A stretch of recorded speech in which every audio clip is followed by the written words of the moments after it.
Darling, darling, you're beautiful. Gotta keep your head up. Never let anything bring you down. Sunshine will always come around. Stay strong, move on. You have such a beautiful soul. Let your energy radiate. Hey everyone, welcome to Midday Mindfulness. It's actually a little bit in the afternoon. I'm recording this on the weekend and I will release this during the week for y'all. Good day here in Connecticut on Saturday, November 7th. And just thought it would be a wonderful idea to get out and enjoy this beautiful weather, 70 degrees. Super excited and super stoked that it's going to be here for the next few days. So what a wonderful accompaniment to what's happening in our world.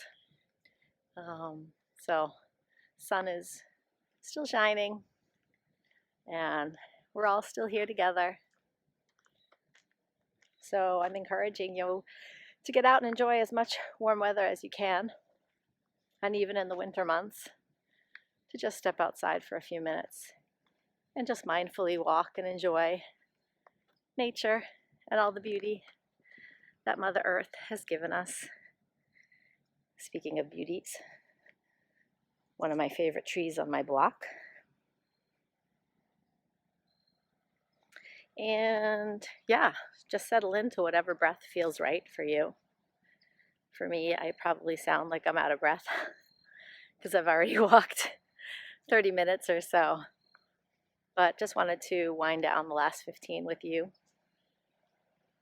And in our mindful walking, or our walking meditation, it's important to not only connect with the breath, but to connect with the earth. Mother Earth. And to really enjoy each step from heel to maybe outer edge of the sole of the foot, possibly connectivity with the ball of the foot and all of the balls of each toe as we come through our step, allowing the toes to also have their turn, making contact with the earth, and really trying to come up onto the tips of our toes as we press out and forward with the opposite leg to begin the walking process all over again. And it sounds so mundane and simple, but walking meditation is probably one of the most present and very indulgent things that we can offer ourselves with very little need for intervention. Even the weather doesn't have to comply. And for that matter, we can just walk from room to room in our homes or up and down the hallways at work, up and down the stairs. It's really such a gift. And when we are present in that physical effort, if we appreciate the ability to be able to walk, if we can even think about the time when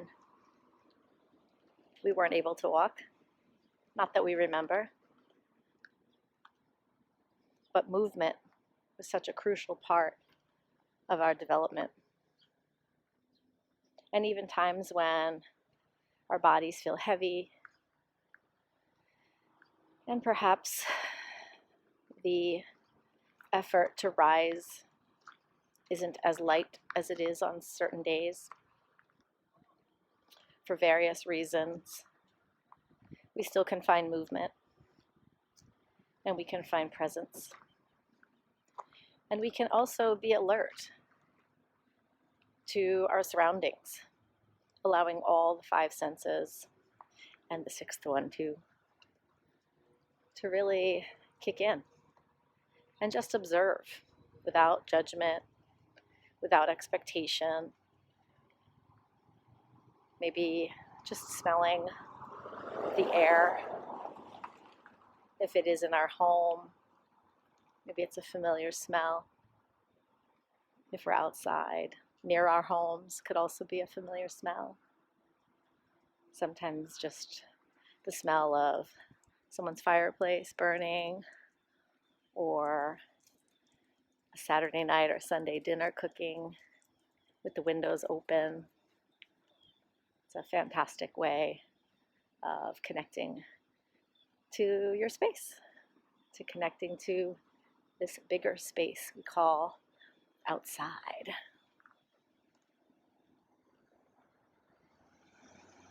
And the sounds, traffic, music,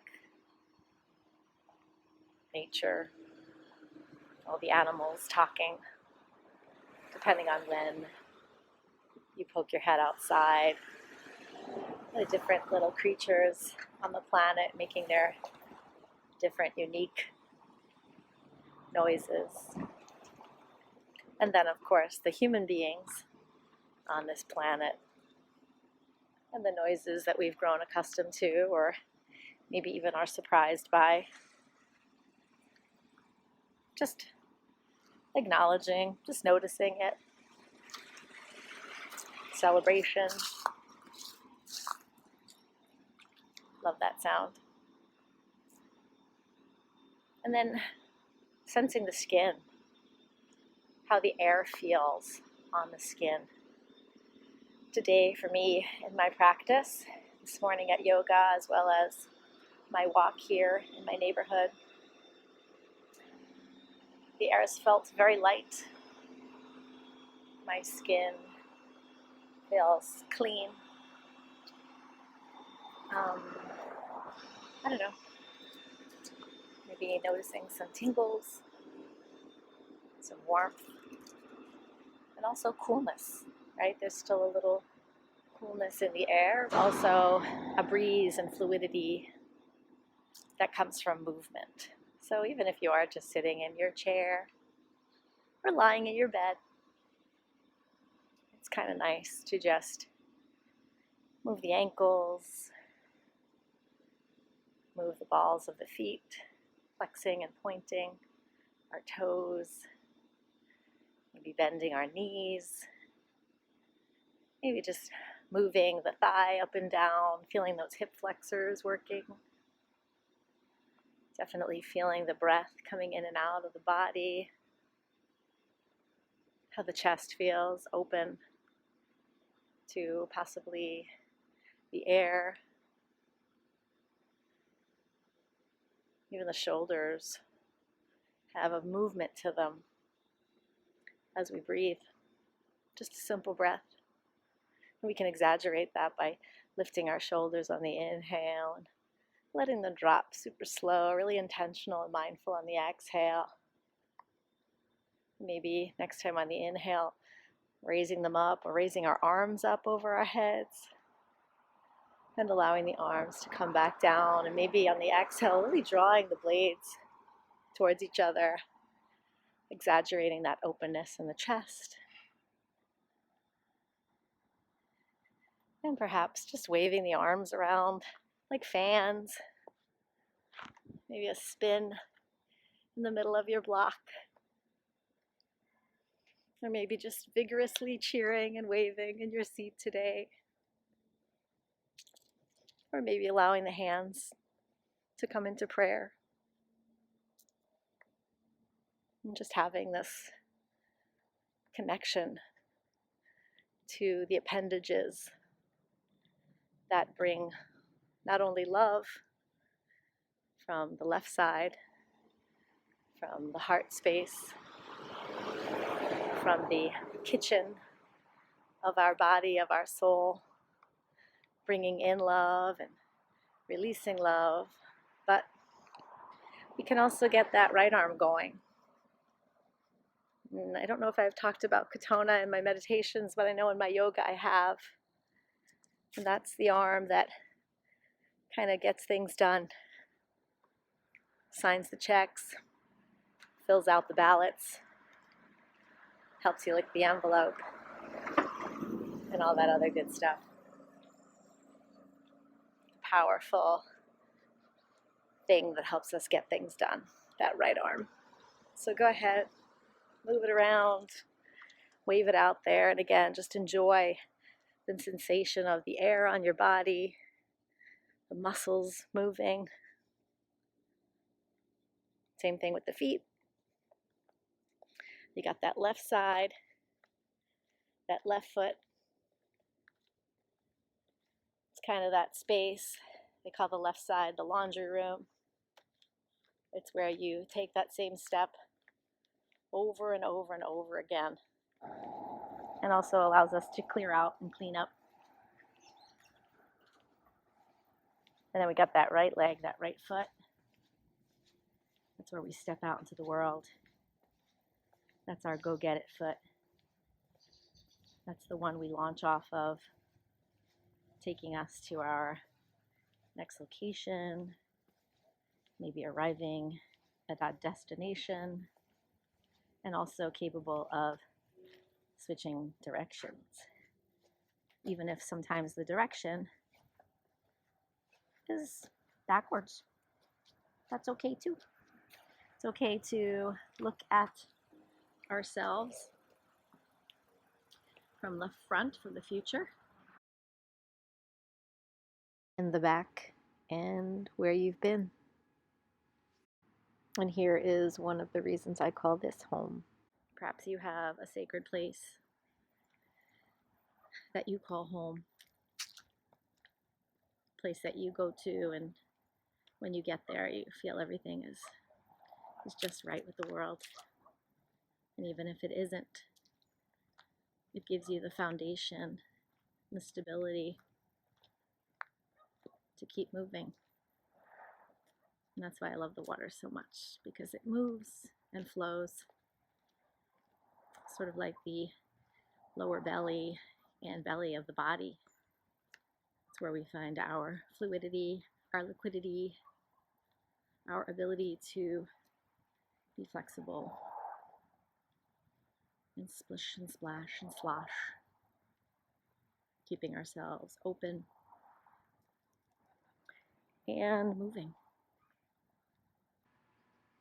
And then, of course, there is the sense of taste. And for me, it is the salty air, the freshness in the air. And for you, it could be many different things. A meal you've just eaten, or maybe you're thinking about a meal, so there's a little salivation going on. But I think it's important to notice how the mouth feels, how the face feels. And of course, I'm always drawn back to the sense of sight when I am here. So beautiful, so tranquil. And that makes me happy and feel joy. So although the idea of meditation, walking meditation, is to not necessarily have judgment, I think that it is a little difficult when you are surrounded by nature and so much beauty to not feel a sense of joy. And as the thoughts come and go, like clouds, even these clouds, you can see there's no necessarily beginning or end to them. They just are. It's okay to just let those thoughts stick around for a while and just be. Hoping that you too can take a walking meditation soon and just enjoy all of your five senses. In the meantime, take care. Darling, darling, you're beautiful. Gotta keep your head up. Never let anything bring you down. Sunshine will always come around. Stay strong, move on. You have such a beautiful soul. Let your energy radiate